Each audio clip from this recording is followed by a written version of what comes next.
Nobody wants to go to your webinar. Nobody wants to listen to your, not your podcast, obviously. Nobody wants to read your white paper. It's just really tough to build a corporate brand in a B2B environment if you're not agile and if you're not throwing things at the wall and seeing what sticks. And if you're not willing to engage your team and build around personalities and really equip your sales and marketing teams to go out there. This is the Snarketing Podcast for marketers by marketers, talking to marketers with just a touch of snark. Now, here are your hosts, Valerie Vespa and Matt Wurst. And we are back. This is the Snarketing Podcast, back from a hiatus that was a little bit longer than we wanted it to be. But hey, with us, everything is always a little bit longer than you want it to be. This is the Snarketing Podcast. You are Valerie Vespa. Matt Wurst. That's me. I've missed you. And I am absolutely sure that our listeners have no idea that we've been off for a month and a half. We're basically European. We took the entire month of August off. It's now September. It's this episode is going to drop, right around the Jewish New Year. So happy Rosh Hashanah, Lashana Tova. May it be sweet. May it be sweet. Short and sweet? Is that what you say? I don't know. Short with apples? I don't know. Sweet. No, apples and honey. Yeah. I'm not sure which of us is which. Maybe I'll be the apple because I'm rotten to the core and you're the sweet one. It's this kind of impromptu, witty banter. That's why the listeners tune in. That, and because we often get solid guests. More often than not, actually quite frequently, almost always incredible guests. We do. And today is no different. We're coming back hot. Yes, for the Jewish New Year, 58, 42, 57, 93. I don't know, I lost count 3,000 years ago. We are back with an incredible guest who has put together a resume, both on paper, but in real life, that's like a hit parade of B2B marketing superstardom. Marketing machines and engines, crafting stories, and shining a spotlight on products, on platforms, and people. Have you met Lauren before? Do you know her? So I do not, but I checked and I think we have a lot of mutual friends. So I feel like we're going to become fast friends in this discussion. I'm excited to meet her. She's a thought leader, a content creator, incredible content. And I'm not just blowing smoke, both for herself as well as for B2B marketers. And that's what we're going to talk to her about, that because she's built a new agency. It's different. She'll tell us about that. I'm a B2B marketer. You're a B2 everyone marketer. So we may learn something. So you ready to go? Love it. Let's do it. Let's dust off the cobwebs because we are back. Yeah, baby. Yeah, baby. And now here she is, Lauren Douglas. But first, I'll tell you a little bit more about Lauren because she deserves a proper intro. She's a marketing leader, content creator, and unapologetic believer that marketing isn't a cost center, it's the commercial engine. She's the founder of Reverve, a B2B agency trusted by brands like TripAdvisor and Mediavine, and the force behind Lauren, the Seeker, where she's built a 1 million-plus view community by asking big questions and sharing honest answers. With 2 decades of experience across Citibank, Criteo, AOL, Teads, and more, Lauren has earned a reputation for turning ideas into impact. Bias for action? Check. Results that matter? Double check.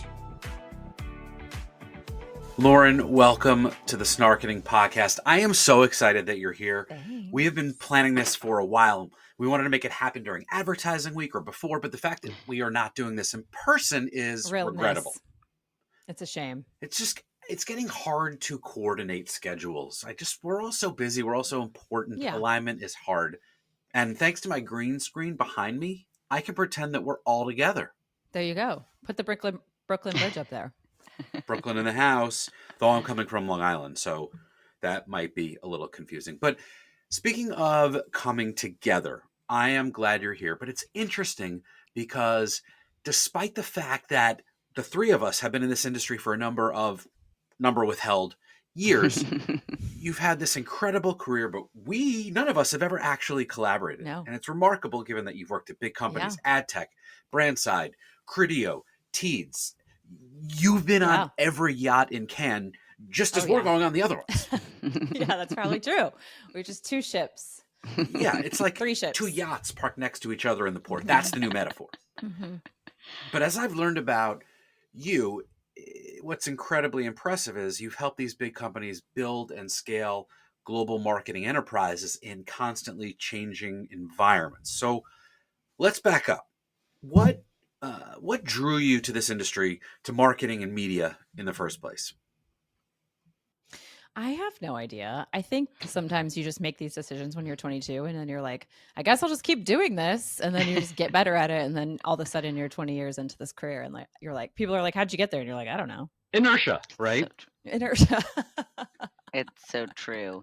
What was one of the points where you were like, I recognize this is my career and I appreciate it because it's fun, or I don't even know if I recognize that now. Like I'm 40 and I'm like, is this going to be my next 20 years? I have no idea. Like maybe it'll be something totally different.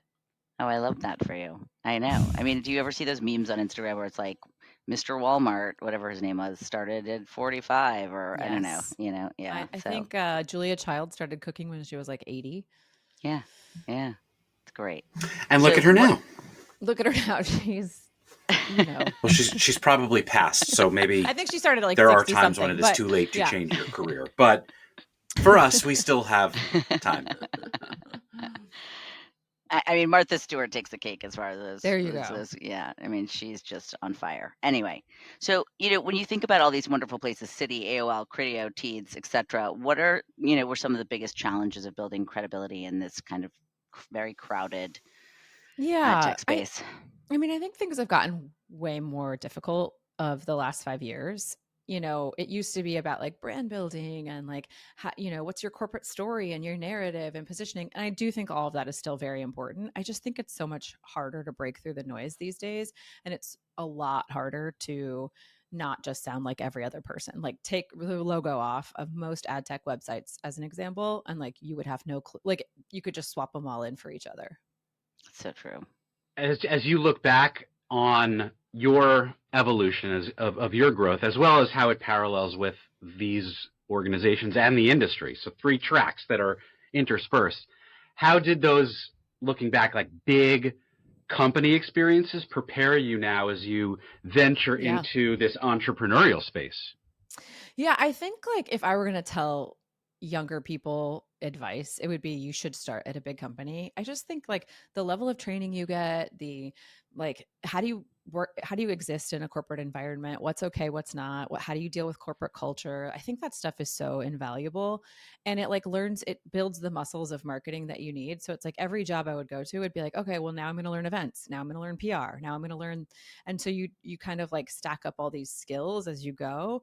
And and working at big companies, you're like, you build these amazing networks. Like I have so many people, and I'm sure you guys do too. You walk down the street in Cannes and you're giving a hug every 2 seconds to somebody, right? And you've built up these awesome relationships, which I think is really helpful.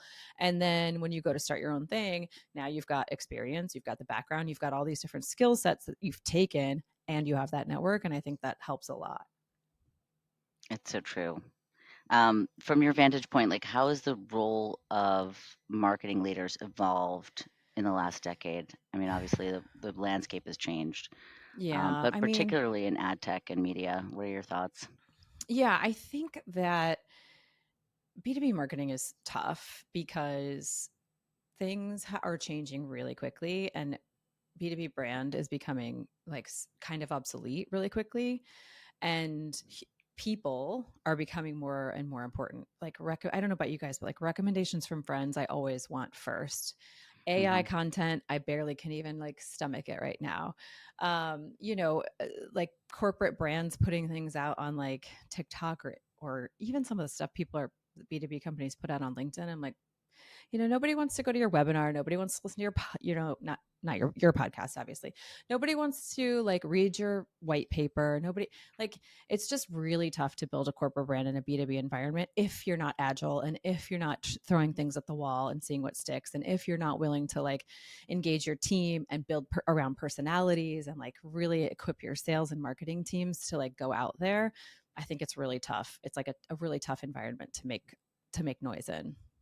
Well, that's because a lot of the B2B marketing is just bad. And I know as you've built up your new enterprise, right? Reverve. I keep wanting to say reserve, but Reverve, because you verved and now you're reverving, right? Like reverberations is kind of the Okay. So and that's your tagline, right? Is like fixing bad B2B marketing, right? Yeah. So what is bad B2B marketing and how do we recognize it and avoid it? Bad B2B marketing is a couple things. I think one, it's that sort of interchangeable. I have no clue what your website is saying because it's just a bunch of slop and buzzwords. I think it's two, a lot of times B2B marketers get very, very focused on tactics. So like when I come into an organization, sometimes I see how busy they are. They're working crazy hours. They're so strapped. They're doing a million different channels and tactics, but there's not like a real strategic, like, well, should we be doing all of this? It's a lot of box checking our website and our social media and our presence at this event and our, and it's sort of like all of these tactics. And it's like, well, do these tactics make sense for you? Are you testing them? Are you like, maybe you scrap the whole thing and you do something totally out of the box that's just wild. And so I think that's another thing. And then I think 3 is often B2B marketers forget to care about their audience. Like it's so much about what I want to say and what the company wants to say and our positioning and POV. And it is 0 about what you care about as a reader or as a consumer. So in a lot of ways, it's like B2C marketing then. If you have to understand your audience and then. So true. And think about people, think about what people would consume. I always tell my clients, I'm like, okay, this social media post, would you read that? Because that's a really good filter. Oh my God, completely. Or how does it make you feel, right? Or like, what do you do with it, right? I heard we were talking about pharma and like somebody said the blue jeans, like version of a doctor, like the one, like not wearing the white coat, but like, how do you address the doctor when he's in like his like off doctor mode, like in the everyday state?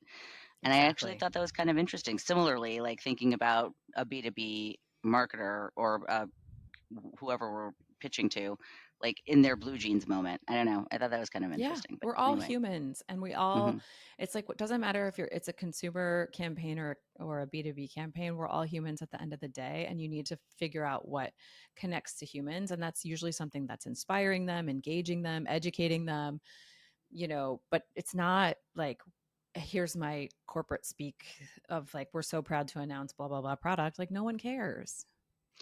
So I come from a rather traditional advertising background, being an out of home. So like in a lot of what comes up in terms of marketing is around ROI, but I'm just interested in thinking in asking you, like, what do you think are some of the ways that B2B companies in the traditional space are broken in the way that they're doing marketing today? I also think of like these stale like conferences, like where they have booths and stuff. Like it's just painful. Like how do we disrupt that? You get another battery charger though for your phone from those. So that's true. That's true. You need another one of those. And when you need it, you need it. Yeah. Yeah. No, I don't know. It's where do you begin? The conference space is stale. I think you have to, and I don't know, ROI is really hard in B2B. I think like for marketers, like an intense connection point with the sales team, like you just have to be in real lockstep with them, because if I'm putting out a press release and my sales team doesn't know what's going on, like it's like if a tree falls in the woods.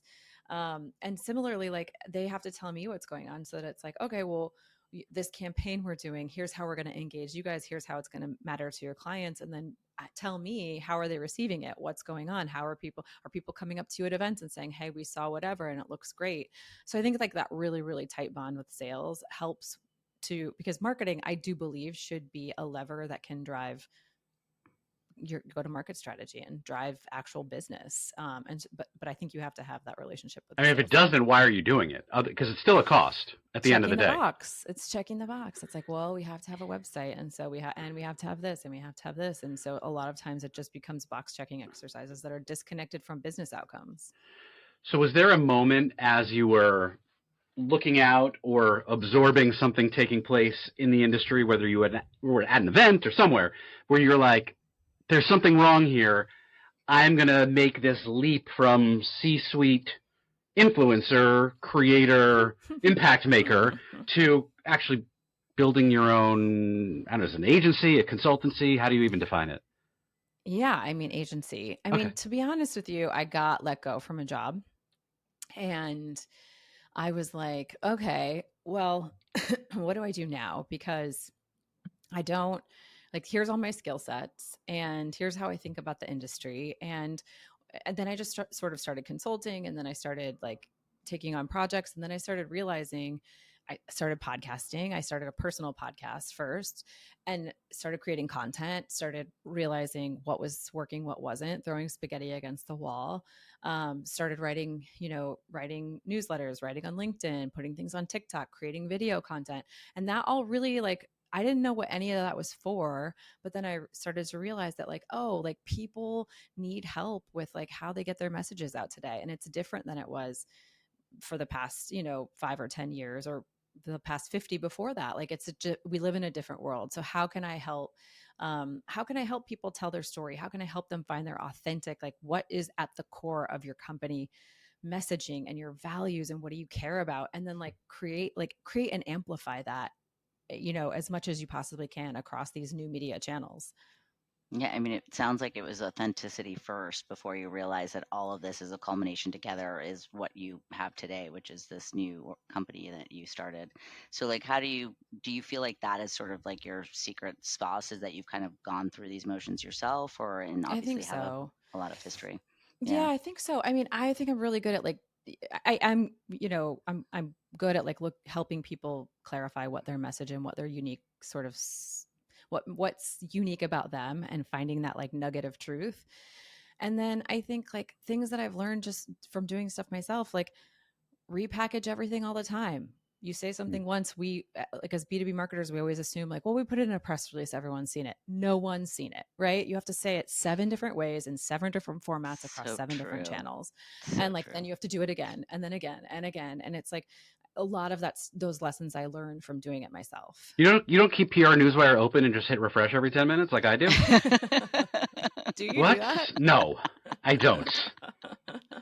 I don't. But there are people who probably think that is what happens. So, Yeah. But so I was saying before, like the cost versus revenue. You have said that marketing can and should be a revenue driver. What does that actually mean for B2B? Like how does that happen? Yeah, I mean, it's probably more like marketing should open the door to revenue. I always think like we should be at the 30,000 foot level so that when the salesperson is walking in, that person has name affiliation, brand affiliation. They know who they are. They know like everybody wants to buy from the best person, the best product. And if you've never heard of that person or product, then like it's going to be really hard for the sales team. So I think like opening the door for them so that people know who they are when they walk into the room. And then I think that helps drive revenue. Are you in the right room with the right clients? Are you on the right stages? Do you know what podcasts you should be on or how you should be using that content and cutting it up? What journalists should you be pitching about what stories? Like using your clients to like promote them through the press makes you look really good. And so all those different things I think can be real revenue drivers, again, if you're using them in the right way. And that's actually measurable, by the way. That is. Yeah. People are like, oh, you can't measure this. You can. You can measure the outcomes from the inputs that you've created. So I don't buy that whole narrative, just for the record. Exactly. It's hard because it's a relationship business and it takes 6 months, right? So it's a long sales cycle usually. So it's a little bit difficult, but I do think it is measurable. Can you share an example, obviously no white labeled, where a company just showed up versus one that actually got it right? I mean, most companies at did you guys go to Possible this year? Yes. Yeah. There was a lot of showing up. Yeah. There was a lot of showing up. Mess. It's very loud. You're just like, it's so loud and you're like, is any of this driving any impact? I actually think that you'd be better off walking around the pool and just running into people as your strategy for Possible than even like buying a booth space. Sorry, Possible team. But I think in that instance, it's stuff like that. It's like these conferences that are oversaturated and like there's little impact. I don't know if you saw like Viral Gains just bought the airspace and was just like putting a banner across possible as people were standing out on the beach. And I'm like, that's the best $1,200 they could have possibly spent. And I bet you that everybody else there spent $50,000 to $100,000 on that event. You know what I mean? Well, yeah, and Possible owes me money because, and Valerie knows this, I actually lost some hearing permanently from Possible because it was just so loud. So we talk about noise. It was actual noise. Noise. So they owe me money. And you know what? Everything went in one ear and didn't even make it through the other side because I couldn't hear it anyway. So and apparently everyone got COVID because that room was so like tight. Yeah. So, you know. Yeah, Well, so this begs the question. We talk about thought leadership and PR and being on stage. And while those events are nexi, whatever the plural of nexus is, but in your B2B expertise with this emphasis on thought leadership, and you have incredible stage presence. I think between us, we probably have like 7 podcasts. So why do many B2B companies struggle to do this effectively? Get on stage? Not just get on stage. You can pay to be on stage. I don't remember who spoke at Possible 4 months ago, except for maybe Bob Pittman and Martha Stewart. I'm not talking about showing up. No. I'm talking about the struggle to do it effectively. Yeah, I think stages are becoming less important. I think look at Cannes. I mean, Cannes is in a problem state. It's too noisy and everyone's got too much going on. And like no one's, you know, you go to certain events, I won't name any names, but like everyone's talking while there's 17 panels going on and no one can hear anything. And so it's like, well, what's the impact of that? So like, I actually think you're better off like doing a podcast off the side of Cannes and then cutting the content up and pushing that across social. Cause at least you're getting eyeballs. Whereas like that stage isn't getting a lot of eyeballs. So I think the speaker circuit is changing a lot. Yeah. Well, you know about my bench strategy, right, Valerie? I just sat on a bench for a day. I sat on a bench in Cannes for 4 hours, and I let everyone walk by, and I saw dozens and dozens of people. Advertising Week. Let's just sit at like the base of the escalators at Advertising Week, and you'll see everybody who goes 100%. Back and forth. You have to do Mensch on a Bench again next year, like that. Mensch on a Bench is very funny. But honestly, like branding aside, let the world revolve around you. If everyone's going in mixed directions, and you're like, I never saw this person. That's a marketing strategy if you know where people are going to be. So anyway, I digress. But... I also think I'm a big person. I'm like, pick one tactic and then like just go hard at it. So like I said, with the plane flying over Possible, or somebody doing like a you know, really hyper, like small, but like viral thing, or like one big ass party that everyone wants to go to, right? Like the white party at Cannes. Like I think pick one thing, but I think what happens is we all try to pick like 7 things that we do like mid, and it's like none of them really work. It's calendar Jenga. You take one out and the rest fall down. It's like, oh no, all the stack, it's gone. What do I do? Where do I go? And then you're like, I don't even know what to do. Also, in the spirit of snarketing, like what is up with these? Like no one wants to go to a 4-hour dinner in the middle of Cannes or the middle of any of these events. Like we got to cut it with the 4-hour dinners. I know. Unless I don't know. I mean, there are Martha Stewart's there. Valerie's offended by this because she hosts 4-hour dinners. I've never hosted 4-hour dinner. So I mean, listen, if you like to dance to house music and have like big like Moet bottles like coming out, then like there's a place for you. That 100%, but that's not a 4-hour seated dinner. I'm talking about a 4-hour seated. You're stuck next to the same person. What if you get stuck next to somebody who's not a good conversationalist? Painful. This is my fear. That's painful. It's like everyone's like waiting to sit down. It's like musical chairs because you want to make sure that you're next to someone that could actually like 4 hours is like, it's like 15% of your entire week. Exactly. Exactly. But I love a dance on the table with bottles of Moet situation, like all day. You. Okay. All right. Well, so we draw the line there. All right. As long as to my CRO, we're validating this as a good use of dollars. I think those are the best. Like those are some of the best things I've ever gotten, or out of those things at Cannes, where everyone's like, you know, letting their hair down. It's so true. It's so true. But let's pause to do a panel for the next 45 minutes in the middle of this dinner. That no one can hear. So then what makes a piece of thought leadership actually worth someone's attention? Because whether panels or somewhere else, I do occasionally want to learn something. So how do we make it worth it? Yeah, I think it's I think you just have to be really curated about things. If you're going to do that panel, like, where are you doing it? How are you doing it? How are people showing up to it? Or like, there's like this concept in events called illegibility, where you give somebody a little bit of something, but not everything. You hold some things back. So there's some mystery around it. So like, I love a dinner with some illegibility, where you're just like, okay, like, what am I walking into? I have no idea. And then all of a sudden these like fire dances come out with it. You know what I mean? Something like that, where it's like, gets people talking. Yeah. I mean, Okay. I agree. I think the world is changing in terms of our attention and our ability to listen to someone speak on a panel for 30 minutes. And a lot of the talk track, because of the fact that like a lot of these marketers or whoever is on stage is coached by like a comms person, that it's like the same stuff. I mean, some of it's very beautiful, but in the same light, some of it's just very like the same. And that's the challenge I've seen. There's a sea of sameness. I think But that's right. I do think there is space for a good panel. For a really well done, curated with good guests and like a fun topic and a fun moderator. I also think there's a space in the world for white papers that like you're really learning something and this research is really interesting. And now I'm learning about TikTok and Gen Alpha, right? Things like that. Like there is a space for this stuff. It's just like you have to be thoughtful about it. I want to read those on the plane to the event, where I will be, that I don't have to read it or listen to someone talk, so I can actually just have a conversation.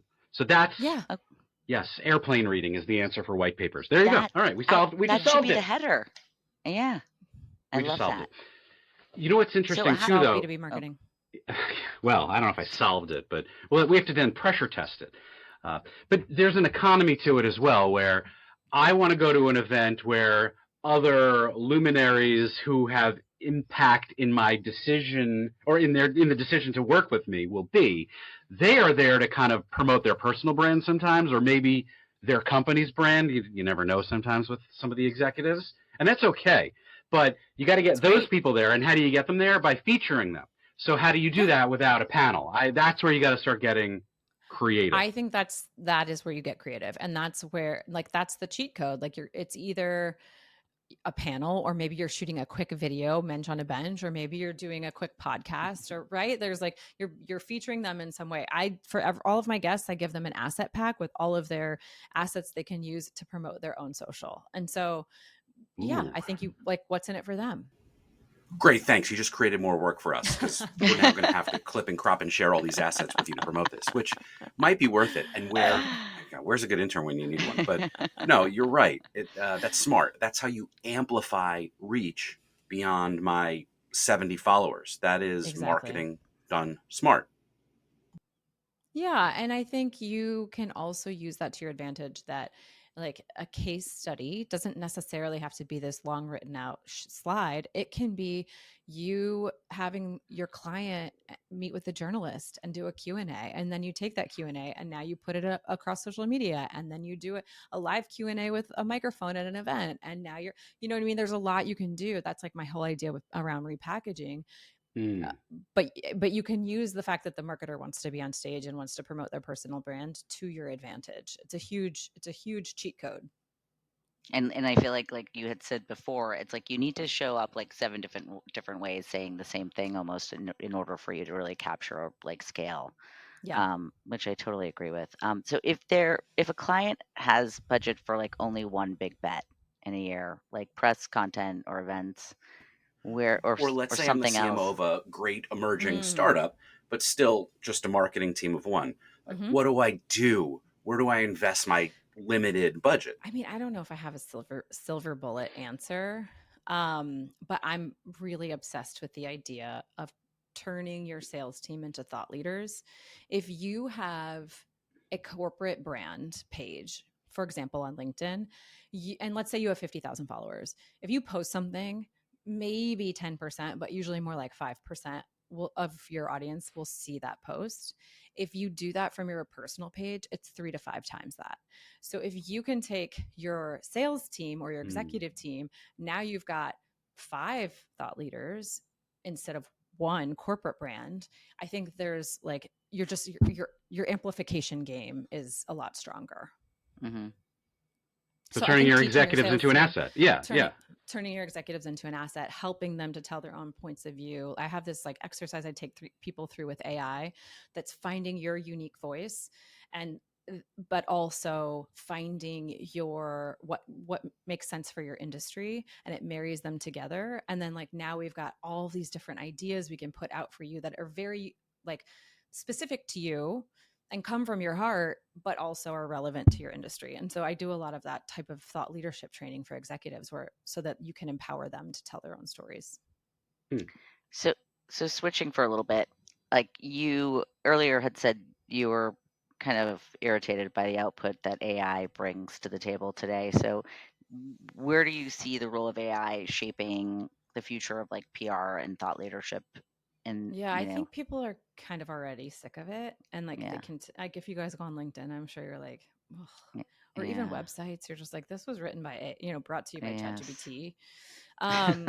So I think like more human stuff, more podcasts, more content that's good, more real conversations, more IRL. Things with errors. I think errors will become cool again, like spelling errors, grammar errors, because it's like you actually wrote it. And then I think, I got to start faking mistakes. I got to start faking typos. That's it. That's my answer. I kid you not, in my last role, I would intentionally put spelling mistakes. So it seemed like I was operating very quickly, but wanted to make sure I got in front of this person. That's like the George Costanza model of like looking busy and mad at work. Exactly. It's like inauthentic authenticity. Amazing. Another thing that we have solved together. It worked. I'm telling you. I love that. But no, I mean, the other thing is like PR is really interesting because things don't index on Google anymore if it's behind a trade wall or a paywall. And as you know, every single trade is now behind a paywall. So like your PR strategy, which I think everyone should have one. Obviously, I run a PR agency, but you're not going to be indexing on Google anymore. And so I think like having a real content strategy, a blog strategy, and making sure that like your content, like the AI bots will scrape content from your website. And I think that's going to become more important again. Yeah, I mean, I think it's always been important. It's really just a matter of the tools that were like SEO is now AEO, and the risk of what AI can do to a brand, right? AI can do a lot of great things, but if everyone is using the tools for marketing purposes, every brand's going to sound the same. So now you're Amazon Basics, right? There's no differentiation between these. And that to me is a risk. But B2B marketing holistically becomes even more important for that differentiation. So in the next, let's say, 3 to 5 years, is that kind of the flag that B2B marketers or agency partners in this space will have to start touting in order to differentiate themselves? Like protecting yourself with AI instead of from AI? Yeah, maybe. I think that makes sense. I think like we can't all just sound the same like AI garble, right? We're gonna have to make our peace with this stuff. And I think that I think writing is going to come back again, like real writing. I think people like to my point earlier about thought leadership and having your thought leaders speak on your behalf. Like I think having your thought leaders write on your blog and having people like having content is going to be, important again. So, but real content. So we'll see. Well, it's funny because most executives were hiring ghostwriters to do it. And it was never authentic in the first place. Now they have AI doing it, and it's not authentic now. So what is the return to authenticity is, I don't know. We'll see. If that's what AI does, if it frees up time for executives to actually contribute back into the narrative again, that's a win because it meant that their scheduling agents are doing the work for them that they didn't want to be doing anyway. Yeah. I mean, one challenge is like, you do have to kind of want to do it. Like you have to kind of want to write if you're going to write. You have to kind of want to do a podcast if you're going to do a podcast, It's like you can't make an executive team start becoming. And let's be honest, not everyone should. We know plenty of founders and CEOs whose specialties in product and tech and engineering make them incredible at what they do, but you may not want them writing blogs or speaking on panels without like heavy filtering. Remember, editors exist for a reason. Yeah. I mean, Matt, what do you think? You're CMO, like, how do you feel about AI? Well, I am the CMO of an AI company, so it's kind of a double-edged sword, right? I think that protection with AI, right now that Gartner curve of hype is kind of different than any other moment in emerging technology because it can actually adapt in ways that other technologies couldn't. So I think we can be leaning into it, but in a way that's a bit more structured and focused. I think every company should have its own AI tools and technology and partner with whether it's mine or others. But the risk is that if everyone tries to build their own, then you're not going to be able to move fast enough. Then you're not going to be able to adapt fast enough. So it's still about finding the right mix of build versus buy versus partner. And as a marketer in this space, it's about guiding the right benefits and not always just leading with the product, which I think is the mistake that most B2B marketers make. I also think you had posted one time around LLMs and how you think that every organization should be building their own versus using external ones. Didn't you write that? It's not necessarily even about an LLM. It's about building your own tools to support your business. An LLM is one type of tool, but there are strategist agents and creative agents, and there are a number of different things that can improve. But I don't want to replace people. I don't want to replace even agencies. I want to amplify those. But there are certain skills that will be replaceable. Make no mistake about it. So that's my take. But convincing whether it's my CEO who is an engineer or other CEOs about the importance of marketing, like I will turn it back to you, Lauren. What's one thing that you wish, you know, if you had a magic wand and you could make every CEO understand about marketing, what's the magic of Lauren gonna impose? I think it would really be going back to like caring about who's on the other end of whatever you're doing, you know, caring about your reader, caring about your listener, caring about your audience, and like putting something out into the world that like matters to them. Like, don't just do an event for the sake of doing because you feel like you need to be there. If you're going to do something, like find the fun in it. If you're going to make a podcast, find the fun in it, you know, like do something that's like, get to the human part of it, you know? Which, depending on, you know, skills or personality, could be challenging for some. True. Okay, so before we move to religion, no, not on this podcast, maybe after hours. No, I wanted to talk about and have you tell us about your podcasts and the content that you focus on personally and professionally, and where and how people can find you. Oh, well, I go by the moniker Lauren the Seeker on social media. I gotta follow you. Yeah. Oh, thanks. I think I am like I say I'm the seeker because I am kind of a seeker. Like I'm always like trying the new fad or like meeting up with this new type of like Reiki healer, or, you know, like I am a pretty spiritual person. I have a spiritual podcast. So like talking about like, well, what is Buddhism versus Christianity versus like, you know, I just got back from Burning Man. So like, how does, you know, what is that like? That's the real reason we're not together in person, by the way, because I want to make sure that you've detoxed from any viruses that you got there. Yeah. Well, yeah, exactly. And the viruses. Sure. Yeah. So anyway, so I think that's my personal is I'm really interested in all that kind of stuff. And I think I have like my message is probably mostly for like younger women who are earlier in their careers trying to figure out like, how do you show up at work? How do you ask for a raise? How do you navigate all of this complexity? You know, being a female in this world. So I was just saying, I mean, I'm 47 now. I mean, like looking back on my career, it's like the amount of like challenges that you face being a woman. Like it's I never wanted to throw that card out, like going through it, doing the doing and for so many decades. But now looking back, I'm like, holy shit, it's been hard. It's hard. Yeah. Still. Totally. Well, totally. And they, by the way, they say like between 35 and 45 is the only time that like a woman is like that. Obviously we should change this, but like that's the valued time. And then before that you're too young, and after that you're too old. And that is tough too, because there's this like perception of like, you know, oh, well, you've aged out or whatever. And it's like, well, that's not, look at Jennifer Aniston. Necessarily. Exactly. Look at J-Lo.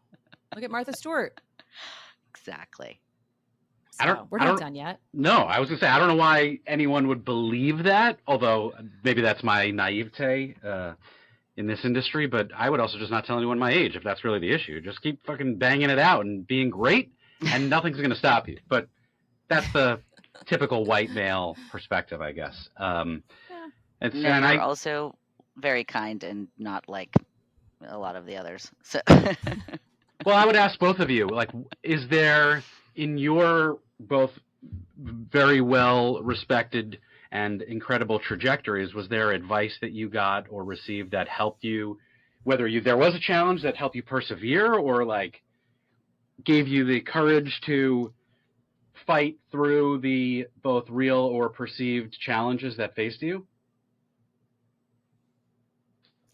Yeah, I mean, I think so. I actually just was reading this book called The Dip, and the idea is like everything that you're going to work towards, there's going to be a point where it gets really hard, and there's a dip, and like you have to decide if you're going to get through the dip or not. I'm a little bit in the dip with the business right now, where I'm just like, oh God, this is hard. And I think there's that idea of like, you just got to keep going. Like, what's the fastest way to ensure you're not going to succeed is to quit. And so like, just keep going. And I think that's like been my mantra of late. Keep going. Okay, good. One thing I just recently was told to me was, don't ever let a single person, like, you know, bring your confidence level down. And it's like, it's a, you know, things, obviously it's obvious, but you know, just to hear it from somebody. Like, don't give someone else that power. They don't give them. They don't get that power. No. You know? Yeah. Anyway. Look, that's great advice. So you also have to then embody it and live it. And, you know, when things wake you up in the middle of the night and you can't fall back asleep, and doubt creeps in, and concerns in real life and crazy things happening in the world are impacting us, right? Like, there's also a degree of perseverance that needs to come with that advice. So totally. That was not a lightning round answer, but it was really a thunderous. Sorry. Sorry. I didn't even know we were in the lightning round. I usually like bring sound effects. There were no sound effects to introduce the lightning round. So then let's just pretend that wasn't the lightning round. And now we're having a delayed storm, and the lightning is here. It's coming. So as someone who is a veteran of industry events and always rocks it on the stage, what's the most fun stage or event that you've been at or go to regularly? Cannes. Okay. That's it. All right. That's well, it. It's lightning round. That's true. I appreciate your literal. I know, Matt. We usually get like 17 line responses, so I was waiting for the other. I mean, the details. Yeah. Yeah. Enough said, right? Yes.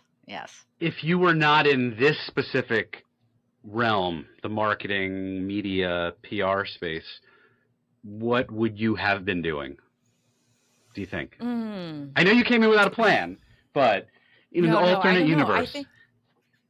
I think like in sometime in the future, I think I'm going to go to like divinity school, and like not because I'm like any one specific religion or faith, but I think like learning about all of it is really interesting. So I think like maybe when I retire, I'll go to like Yale Divinity School and get my degree. So wait, you can go to divinity school without having to pick Yale, like one of the top. Yeah.